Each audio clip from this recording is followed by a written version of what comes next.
জাতির কষ্ট, বেদনা আর হাহাকারের দিন ১৪ ডিসেম্বর ১৯৭১ সালের এই দিনে মহান মুক্তিযুদ্ধের বিজয়ের দ্বারপ্রান্তে এসে বাঙালি হারিয়েছে তার শ্রেষ্ঠ সন্তানদের। সূর্য সন্তানদের শ্রদ্ধা জানাতে ভোরের আলো ফোটার আগেই শুরু হয় রাষ্ট্রীয় আনুষ্ঠানিকতা। প্রথম প্রহরে মিরপুর শহীদ বুদ্ধিজীবী স্মৃতিসৌধে ফুল দিয়ে শ্রদ্ধা জানান রাষ্ট্রপতি মোহাম্মদ শাহাবুদ্দিন। বিউগলে বেজে ওঠে করুণ সুর।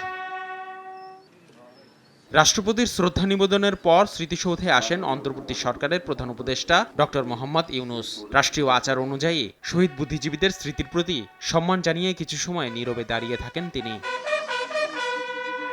শ্রদ্ধা জানানো শেষে আমন্ত্রিত মুক্তিযোদ্ধাদের সঙ্গে কুশল বিনিময় করেন ডক্টর মোহাম্মদ ইউনূস।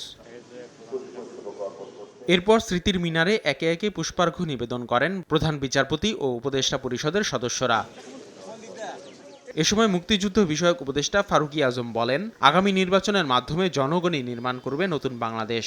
যতদিন বাংলাদেশ থাকবে এই বুদ্ধিজীবীদের শ্রদ্ধা নিবেদন এগুলি জাতি সব সময় করবে। মুক্তিযুদ্ধের মনন গঠনে, মানুষ গঠনে মুক্তিযুদ্ধের সময় তারা অনন্য ভূমিকা রেখেছেন এবং তারা কোনো সশস্ত্র ছিল না, তাদেরকে স্বগৃহ থেকে তুলে নিয়ে গিয়ে নৃশংসভাবে হত্যা করেছে।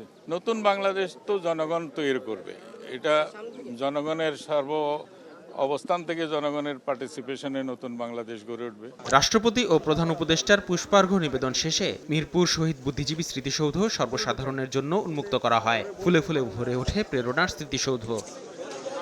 আসিফ মোহাম্মদ সিয়াম, সময় সংবাদ, ঢাকা। মা, পিম্পল 5 দিনেই চলে যাবে। যাবে না মা। যাক, নিমের 5 অংশের পাওয়ারে 5 দিনেই দূর হবে পিম্পল। হিমালয়া পিউরিফাইং নিম ফেস ওয়াশ।